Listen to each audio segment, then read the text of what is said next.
कशाला काय म्हणलं पाहिजे आणि कशाला काय नाही म्हणलं पाहिजे हे आपल्याला लवकरच समजलं पाहिजे, किंवा मग कोणत्या गोष्टी टाळल्या पाहिजेत, कोणत्या गोष्टी केल्या पाहिजेत याचं देखील उत्तर बऱ्याच वेळेला आपल्याला मिळत नाही. कारण ह्या प्रश्नांची गुंतागुंतच अधिक होते आणि मग याचं नेमकं अचूक उत्तर काय असेल हे आपल्या लक्षात येत नाही.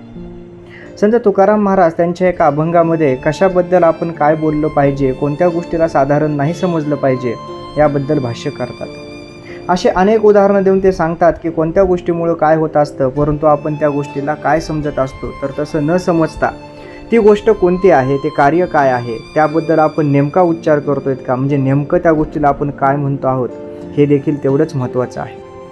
त्यांचा एक अभंग आहे, त्या अभंगामध्ये ते अशा प्रकारे सांगतात की कंथा प्रावरण नवे भिक्षेचे ते अन्न, करी भापरी सहित विचारुनी धर्म चित्त, देऊळ नवे घर प्रपंच परोपकार, विधी सेवन काम नवे शब्द राम राम, हत्या क्षात्र धर्म नवे निष्काम ते कर्म, तुका म्हणे संती करून ठेविले ऐती. यामध्ये ते वेगवेगळे उदाहरणं देऊन आपल्याला कशा प्रकारे कोणत्या वेळेस काय केलं पाहिजे आणि कशा प्रकारे त्या गोष्टीचं महत्त्व आहे हे विशद करतात.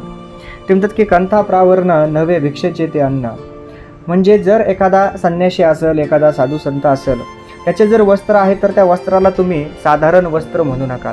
ते त्याचे दिव्य वस्त्र आहेत, त्या वस्त्रांना तुम्ही साधारण वस्त्राप्रमाणे जर समजत असाल तर तुम्ही चूक करत आहात.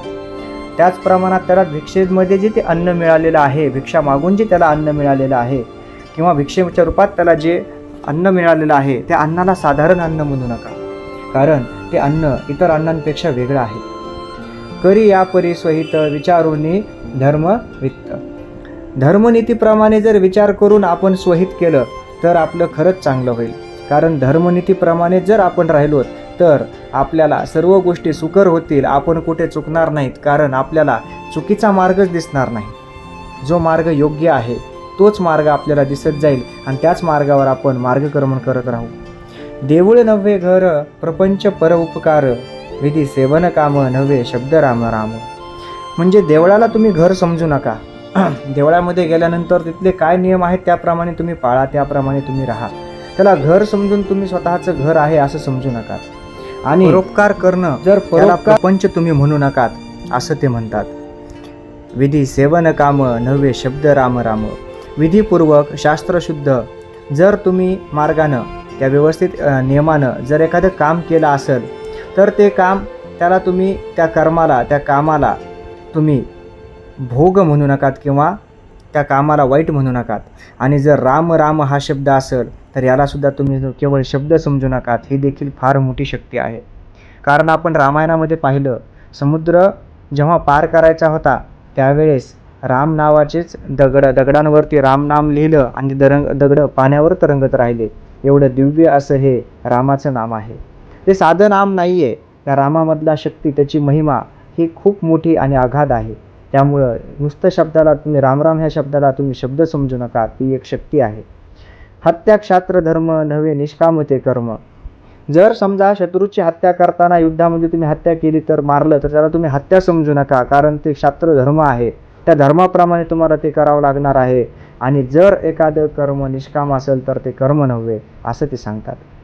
तुका म्हणे संती करून ठेवली ऐती, धर्मनीती ही जी आहे किंवा हा जो मार्ग आहे, कसं जावं जीवनामध्ये, कशा प्रकारे मार्गक्रमण करावं आपण जीवनामध्ये, कोणत्या कोणत्या गोष्टीचं पालन करावं, कोणत्या गोष्टीला काय म्हणावं, ही जी धर्मनीती आहे ही संतांनी अगोदरच करून ठेवलेली आहे.